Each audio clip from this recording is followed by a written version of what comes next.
Hello students, welcome back to my channel. कैसे हो आप सब? उम्मीद करती हूँ बेटा सभी अच्छे होंगे और अपना ख्याल भी रख रहे होंगे। तो बेटा आज हम करने जा रहे हैं अपना पार्ट 4। ठीक है, कौन सा? सेकंड चैप्टर का भोजन के घटक। ठीक है, भोजन के घटक है।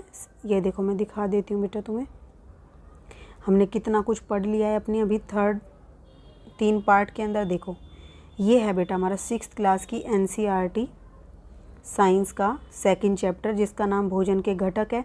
उसमें हमने पार्ट 1, 2 और 3 पढ़ लिया है। आज हम पार्ट 4 कर रहे हैं जिसमें आज हम संतुलित आहार के बारे में जानेंगे। देखो क्यों? क्योंकि हमने अभी तक क्या पढ़ा, अलग अलग भोजन पढ़े हैं जिसके अंदर ये सारी चीज़ें पाई जाती है और सारी हमारे शरीर के लिए क्या है, इम्पोर्टेंट है, आवश्यक है। तो अब इसका मतलब ये थोड़ी कि सारी चीज़ें हम एक साथ ही खा लेंगे तो वो भी हमारे शरीर के लिए नुकसानदेह होगा। ठीक है, अति तो हर चीज़ की बुरी होती है। तो हम किस तरीके से भोजन को खाएं कि हमें वो सारी चीज़ें भी खा लें लेकिन एक उचित मात्रा में खा लें। तो उसी को हम क्या बोलते हैं, जब हम ये चीज़ को बैलेंस करते तो उसको बोलते हैं संतुलित आहार। वही हम जानेंगे। तो चलिए स्टार्ट करते हैं बेटा अपना टॉपिक। अगर किसी ने पीछे का नहीं देखा है तो बेटा देख लेना, ओके। उसके वीडियो के लिंक नीचे आपको मिल जाएंगे।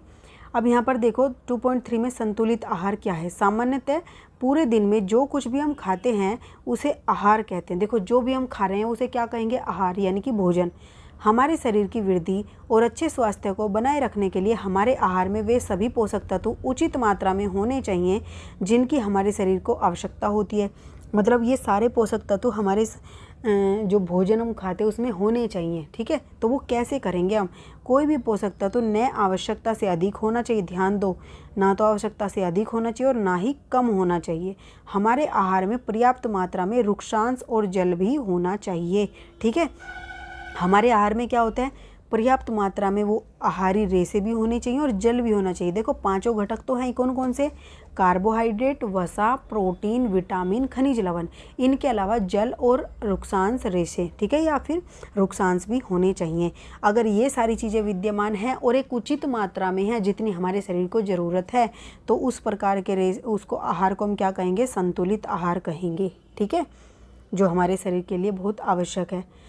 क्या आप सोचते हैं कि प्रत्येक आयु वर्ग के लोगों को एक ही प्रकार के आहार की आवश्यकता होती है? देखो बेटा, जो छोटा बच्चा होता है क्या वो भोजन खाता है? नहीं, वो दूध पीता है सिर्फ।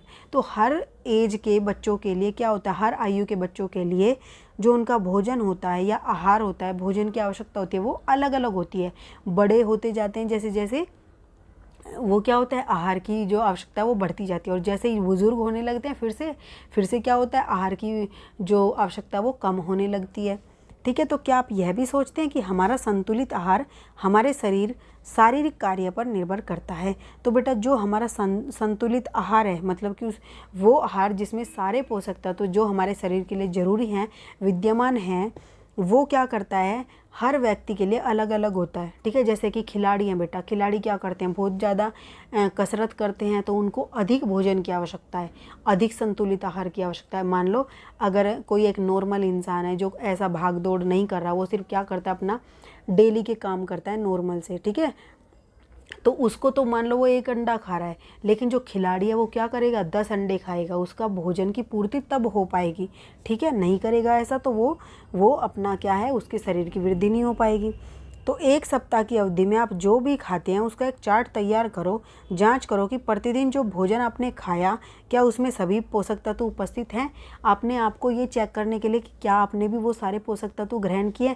1 हफ्ते तक, जरूरी नहीं है 1 दिन में सारे पोषक तत्व आप ग्रहण कर लो, पर 1 हफ्ते के अंदर अंदर आपको वो सारे पोषक तत्व ग्रहण कर लेने चाहिए। कुछ आज कर लिए, कुछ कल, कुछ परसों। तो इससे हमारे शरीर की ज़रूरतें वृद्धि अच्छे से होती रहेगी, विकास अच्छे से होता रहेगा। ठीक है, अब जो दालें हैं, मूंगफली हैं, सोयाबीन है और अंकुरित बीज हैं, किण्वित भोजन है। ठीक है, ये दक्षिण भारतीय भोजन है, जैसे कि इडली वगैरह, ये किण्वित भोजन होता है। आटे का मिश्रण है, जैसे मिस्सी रोटी, थेपला, अनाज या दालों से बना हुआ, केला, पालक, सत्तू, गुड़, उपलब्ध सब्जियां और इसी प्रकार के अन्य भोजन कई पोषक उपलब्ध कराते हैं। इसलिए कोई व्यक्ति अल्प व्यय में संतुलित आहार खा सकता है। यानी कि ये आपको कुछ भोजन के नाम बताए गए हैं बेटा, कि अगर सभी चीज़ें कोई नहीं खा सकता तो कम से कम उसको ये सारी चीज़ें तो ज़रूर खानी चाहिए जिससे उसके शरीर के सभी पोषक तत्वों की पूर्ति आसानी से हो सके। तो आप सब ये ध्यान दो बेटा, अगर कोई नहीं खाता है तो इन चीज़ों को अपने भोजन में लाने की कोशिश करो कि आप गुड़ भी खाओ, पालक भी खाओ, केला भी खाओ, आटे का मिश्रण जो होता है मतलब मिस्सी रोटी वगैरह, ये दाल वगैरह, मूंगफली, सोयाबीन, चने वगैरह, ठीक है, ये सारी चीज़ें अपने भोजन में मिक्स करो। सब्जियाँ, इन्हें धीरे धीरे पूरे हफ्ते में कभी ना कभी कुछ लिया करो, जो तुम्हारे शरीर की जो आवश्यकताएं उनकी पूर्ति करेगा, शरीर को विकास करेगा, शरीर की वृद्धि करेगा। इसलिए कोई व्यक्ति भी कम खर्च में क्या कर सकता है, संतुलित आहार खा सकता है। उचित प्रकार का भोजन करना ही पर्याप्त नहीं है, इसे उचित तरीके से पकाना भी ज़रूरी है। ठीक है, अब हमने ये तो सुन लिया कि ये भाई ये चीज़ें हैं, इनसे ये पोषक तत्व मिलते हैं और इनका ये कार्य होता है हमारे शरीर में। लेकिन अब तुमने ये चीज़ें तो पता कर लियो, तुम ले आए और पता चला तुमने वो भोजन जो इतना पका दिया कि वो बिल्कुल गल गया, तो उसमें तो कोई भी पोषक तत्व नहीं बचेगा, वो सब नष्ट हो जाएंगे। तो ऐसे भोजन को खाने का भी कुछ फ़ायदा नहीं है। ठीक है, तो उचित प्रकार के भोजन को प्राप्त करने के लिए उसे उचित तरीके से पकाना भी ज़रूरी है, ना तो उसे अधिक पकाना है और ना ही उसे कम पकाना है। तो पहेली यह जानने के लिए उत्सुक है कि क्या जंतुओं में भोजन में भी ये सभी अवयव होते हैं, क्या उन्हें भी संतुलित भोजन की आवश्यकता होती है? तो बेटा पशुओं को भी संतुलित भोजन की आवश्यकता होती है। ठीक है, अब देखो, पोषक तत्व नष्ट न हो, ये हमें इस तरीके से भोजन को पकाना चाहिए। क्या आप जानते हैं कि पकाते समय कुछ पोषक तत्व नष्ट हो जाते हैं? तो हाँ बेटा, कुछ पोषक तत्व हमारे पकाते समय नष्ट हो जाते हैं।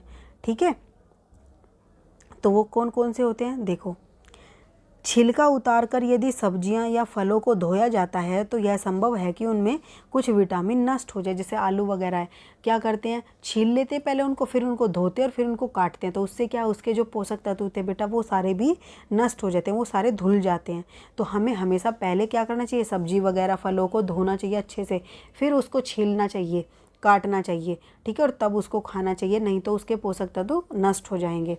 सब्जी और फलों की त्वचा में भी बहुत सारे विटामिन और खनिज लवण होते हैं, तो हमें त्वचा को भी खाना चाहिए। जैसे कोई खीरा है बेटा, कई क्या करते हैं, खीरे को छील कर खाते, तो उसे छील कर नहीं खाना चाहिए, खीरे को खीरे की छिलके के साथ खाना चाहिए, वो बहुत ज़रूरी है। ठीक है, चावल और दालों को बार बार धोने से बचना चाहिए, कि बार बार धोओगे तो उससे उसके ऊपर जो भी पोषक तत्व थे वो सारे धुल जाएंगे, नष्ट हो जाएंगे और फिर वो खाने का कोई फ़ायदा ही नहीं है उसको। ठीक है, उनमें उपस्थित विटामिन और खनिज लवण अलग अलग हो सकते हैं, मतलब पानी में धुल जाएंगे। अब हम क्या करेंगे, हम सभी जानते हैं कि पकाने से भोजन का स्वाद बढ़ता है, इसे पचाने में भी आसानी होती है। इसके साथ साथ पकाने में कुछ पोषक तत्वों की हानि भी हो सकती है। अब देखो, हम सोचेंगे कि भाई भोजन अगर पकाने से नष्ट होता है तो हम उसे पकाएं क्यों? तो बेटा कच्चा भोजन हम नहीं खा सकते। ठीक है, हर कोई फल तो खा सकते हैं, लेकिन हर, अब पत्ते को तो तुम नहीं खा सकते ना सीधा का सीधा, कि भाई चलो पकाते नहीं है नष्ट हो जाएगा। तो ये तो कुछ ही जंतु खा पाते हैं, और ये क्यों खा पाते हैं उसको हम अपनी 7th क्लास में पढ़ेंगे, इसका कारण क्या है। ठीक है, अभी तुम ये सोचो कि हम सिर्फ भोजन को क्या करते हैं, पकाते हैं, तो हमें उसे उचित मात्रा में ही पकाना चाहिए। यदि भोजन पकाने में अत्यधिक जल का उपयोग किया जाता है तो बाद में उसे फेंक दिया जाता है, तो कई लाभदायक प्रोटीन और खनिज लवण की उसमें से हानि हो जाती है। जैसे बेटा चावल बनाते हैं, हम क्या करते हैं, पानी भर लेते हैं, फिर उसमें चावल उबालते हैं, तो कुछ पानी एक्स्ट्रा बच जाता है, फिर हम उसको क्या कर देते हैं, बाहर निकाल देते हैं और चावल नीचे रह जाते हैं, जिससे क्या होता है, जो पोषक तत्व चावल के थे वो पानी के साथ सारे बह गए, उसमें कुछ भी नहीं बचा। ठीक है, तो हमें उचित मात्रा में पानी डालना चाहिए, जिससे उसके पोषक तत्व उसी में रहे और हमें एक्स्ट्रा पानी निकालना ना पड़े। ठीक है, दूसरा बेटा, पकाते समय विटामिन सी जो है आसानी से गर्मी से नष्ट हो जाता है, यानी कि थोड़ी सी ही गर्मी से क्या हो जाता है, वो नष्ट हो जाता है। इसीलिए जो नींबू का पानी है बेटा, उसे ज़्यादा गर्म पानी में नहीं पीना चाहिए, नहीं तो उसमें कोई फ़ायदा नहीं होता। गुनगुना पानी में हमें उसको इस्तेमाल करना चाहिए। ठीक है, क्या यह उचित नहीं होगा कि हम अपने आहार में फल और कच्ची सब्जियों को सम्मिलित करें? ठीक है, बूझों ने सोचा कि हर समय वसायुक्त खाना सर्वोत्तम भोजन है। अब बूझों ने क्या सोचा कि वसा खाना, क्योंकि वो तो बहुत ज़्यादा ऊर्जा देता है हमें, तो इसलिए हम वसा को खाएंगे, तो ज़्यादा ऊर्जा देगा, और आप काम तो कर नहीं रहे हो बेटा और खाना खा रहे हो ज़्यादा, तो वो ऊर्जा जाएगी कहाँ, वो ऊर्जा तुम्हारे शरीर के अंदर जमा हो जाएगी। ठीक है, एक कटोरी कार्बोहाइड्रेट युक्त भोजन की अपेक्षा एक कटोरी वसा युक्त भोजन अधिक ऊर्जा देता है। क्या ऐसा नहीं होता? अतः उसने तली हुई चीज़ों से समोसा, पूरी, मलाई, रबड़ी, पेड़ा, ये सब चीज़ें खा ली रोटी की बजाय। देखो, रोटी भी ऊर्जा दे रहा था, और उसने जो ये तली हुई चीज़ें खाई वो भी ऊर्जा दे रहा है। वो वसा के कारण दे रहा है, ये कार्बोहाइड्रेट के कारण दे रहा था। लेकिन वसा जो है बहुत अधिक मात्रा में ऊर्जा देगा, लेकिन उसके शरीर को तो थोड़ी सी ऊर्जा चाहिए, तो बची हुई ऊर्जा कहाँ जाएगी, उसके पेट में जमा हो जाएगी। ठीक है, तो क्या होएगा, क्या आप सोचते हैं कि वह ठीक था, मतलब कि उसने जो है पूरे समोसे, पूड़ी, मलाई, ये चटपटी चीज़ें खाई और कुछ खाया ही नहीं, यानी कि रुकसांस वगैरह और विटामिन वगैरह वो चीज़ें नहीं खाई तो उसके शरीर में कमी होगी और ये ऊर्जा इतनी ज़्यादा हो जाएगी कि उसकी इस्तेमाल नहीं कर पा रहा, तो निसंदेह नहीं। ठीक है, तो उसने ये ठीक नहीं किया। इतना अधिक वसायुक्त भोजन खाने से हमारे लिए क्या होगा बेटा, ये मोटापा बढ़ जाएगा। जो उसने ऊर्जा उसके शरीर को चाहिए थी वो तो हो गई यूज, बाकी उसके शरीर में इकट्ठी हो गई। ठीक है, और धीरे धीरे ऐसे ही बढ़ती चली जाएगी और जिससे मोटापा बढ़ेगा। ओके, तो बहुत हानिकारक होगा, जो कि हमारे भोजन में वसा की मात्रा अत्यधिक मोटापे का कारण बनती है। तो तुम्हें इसीलिए बोला जाता है समोसा, पूरी, तली हुई चीज़ों से बचना चाहिए, वो तुम्हें मोटापा शरीर में बढ़ाता है तुम्हारे। ठीक है, इसलिए ऊर्जा ही तो चाहिए, ऊर्जा तुम रोटी से भी ले सकते हो सिंपल, वसा से तुम्हें अधिक मिलेगी। अगर तुम्हें ऊर्जा वसा से ही चाहिए तो तुम उसको बहुत कम मात्रा में खाओ। ठीक है, तो आज हमने ये जाना बेटा कि क्या नाम है, किस किस के क्या क्या फ़ायदे होते हैं और भोजन हमारा संतुलित कैसे हो सकता है और हम कब कब संतुलित आहार कितने समय तक ले सकते हैं जिससे हमारे शरीर के अंदर कोई भी पोषक तत्वों की कमी ना हो। ठीक है, अगली बार हम पढ़ेंगे अभावजन्य रोग, यानी कि किसी भी पोषक तत्व की कमी से होने वाले रोगों के बारे में हम अपनी नेक्स्ट वीडियो में पढ़ेंगे। ठीक है, उम्मीद करती हूँ आपको अच्छे से समझ आ गया होगा। फिर भी कोई डाउट हो तो कमेंट बॉक्स में पूछ लेना। इस वीडियो में इतना ही, अपना नेक्स्ट टॉपिक नेक्स्ट वीडियो में करेंगे। तब तक के लिए ऐसे हंसते रहिए, मुस्कुराते रहिए, पढ़ते रहिए और आगे बढ़ते रहिए। Thank you.